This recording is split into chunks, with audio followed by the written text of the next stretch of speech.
तुमचं स्वागत करते आपल्या स्नेहा लाईफस्टाईलमध्ये। चला आज मी तुम्हाला घेऊन चलते आमच्यासोबत फिरायला। गोखले मडा पुण्यामध्येच आहे। जर तुम्ही बघितला नसेल तर आमच्या व्हिडिओच्या माध्यमातून व्हिडिओच्या थ्रू तुम्ही बघू शकता। इतकी मोठी आमचे फॅमिली मेंबर होते ना की आमच्या गाडीत तर मावतच नव्हते, पण मग आम्ही काही ओला बुक केल्या, काही जण टू व्हीलरवर आलो आणि असे मिळून आम्ही एकदम किती 30 जण एकदम होते, छोटे मोठे धरून, आणि इतकी मज्जा आली ना। चला तुम्हाला सांगते आम्ही कुठे आलो। गोखले मडा म्हणून आहे, तिथे चिकूचा मडा सुद्धा आहे, त्यामुळे याला ना गोखले मडा किंवा चिकूचा मडा असं सुद्धा म्हणतात। आणि इकडे जेवणासाठी स्पेशल आहे, पर्सन 370 रुपये इकडे थाली आहे आणि जेवणाचा आनंद आम्हाला घ्यायचा होता आणि अक्षूचा वाढदिवस सुद्धा होता। चला म्हटलं आपण इकडे जायचं, त्यामुळेच आम्ही इकडे आलो होतो आणि घरून फक्त आम्ही नाश्ते करूनच निघालो होतो, त्यामुळे ना सगळ्यात आधी इकडे जेवायला बसलो। आणि जेवणामध्ये बरेच काही आयटम होते, पण काही असे आयटम होते की जे आम्हाला बिलकुल आवडले नाही। आणि प्राईसच्या मानाने जर म्हटलं ना तर इतकं काही खास जेवण नव्हतं। हे जे लोणी दिसते ना तुम्हाला ते ना एकदम भेसळयुक्त होतं, लोण्याची बिलकुलच त्याला टेस्ट नव्हती। आणि कढी जर म्हटलं ना इतकी गोड होती, आंबटसुद्धा नव्हती की थोडं आंबट, साखरेचं इतकं प्रमाण होतं। त्यामुळे जे जेवण करायला आम्ही इथं आलो होतो ना त्यामुळे आमचं इतकं मूड ऑफ झालं ना। बाकी सगळे आयटम आपण डबल घेऊ शकत होतो, पण जे लोणी वगैरे होतं पण ते तर आम्ही खाल्लं सुद्धा नाही, जच्या तसं ताटात पडलं। त्यामुळे ना हा जो आमचा अनुभव होता बाहेर येऊन जेवण करायचा या गोखले मड्यामध्ये एकदम फ्लॉप झाल्यासारखा झाला। बिलकुल आम्हाला जेवण वगैरे इकडे काही पसंत पडलेलं नाही। कसं बसं आम्ही इकडे जेवण करून घेतलं, तरी पण म्हटलं नको आपले पैसे फुकटचे वाया जायला।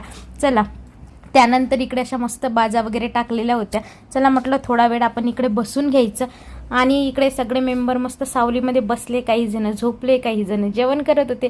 चला आता मी तुम्हाला घेऊन चलते चिकूच्या मड्यामध्ये। चिकू तर नाही, फक्त झाडच आहे। आणि मुलं इकडे काय करत आहे हे पण तुम्हाला सांगते।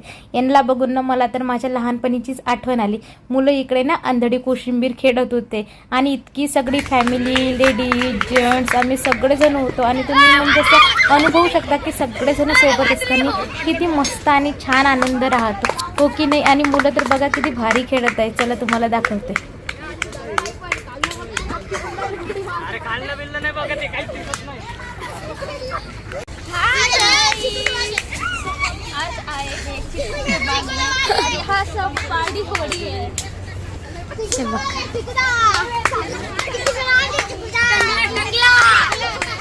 चला आमची बच्चा पार्टीने इकडे मस्त खेळत होती, त्यांना बघून ना मला माझ्या लहानपणीची आठवण आली। अंधळी कोशिंबीर खेळायचा ना फार मस्त आनंद राहतो। काही जण बाजीवर खेळत बसले, काही जण झोका खेळत होते, तर काही जण इकडे फोटोशूट करायसाठी रेडी होते की चला आपण आलोच आहे चिकूच्या मड्यात, तर मस्त इकडे फोटो वगैरे काढून घ्यायचे।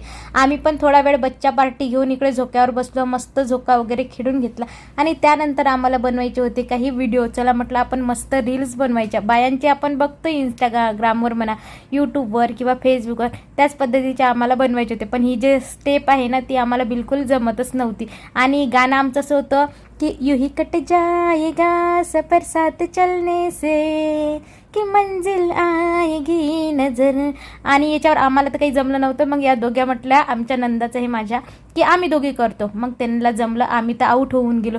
त्यानंतर आम्हाला पुन्हा एक रील बनवायची होती की हे नाही का की हम तुम यूं ही मिलते रहे, आणि त्याच्यासाठी पण आम्ही बरेच काही म्हणजे असे रील्स वगैरे बनवून घेतले आणि मस्त इकडे झोका वगैरे पण खेळून घेतला। आणि नंतर आमची इकडे दुसरी रील सुरू आहे आणि त्याच्यासाठी आमचं डिस्कशन सुरू आहे की आपण कसं करायचं, काय करायचं।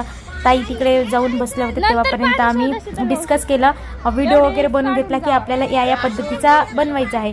आणि हा व्हिडिओ असा होता की याच्यामध्ये असं म्हणतात जाती हूँ मैं, मग आम्ही म्हणायचं जल्दी है क्या, ती म्हणते धडके जिया ओ क्यों भला, आम्ही म्हणतो। आणि नंतर शेवटीला एंडिंग जी आहे ना ती खूप छान आहे, म्हणता मैं कपडे धोने जा रही हूँ और बर्तन मांजने जा रही हूँ। या गोष्टीचा आम्हाला खूप हसायला येत होतं। हा व्हिडिओ बनवताना ना आम्हाला खरंच खूप हसायला येत होतं। आता त्यानंतर होती आमची तिसरी रील। त्याआधी पण आम्ही व्हिडिओ वगैरे बनवला आणि नंतर ठरवलं की आपण असं उभं राहायचं आणि नंतर एकमेकीला टाळ्या द्यायच्या आणि साईडला होऊन जायचं। हे गाणं होतं हम तुम यूं ही मिलते रहे महफिल यूं ही सजती रहे। आणि नंतर याच्यावर पण आम्ही मस्त अशा छान छान रील्स बनवून घेतल्या, खूप हिंडलो, फिरलो, खेळलो आणि नंतर डायरेक्ट फायनली घरी जायला निघालो। आणि ते पण आम्ही 5 वाजेपर्यंत बसलो आणि नंतर घरी रिटर्न गेलो। व्हिडिओ आवडल्यास फॉलो करायला विसरू नका, बाय।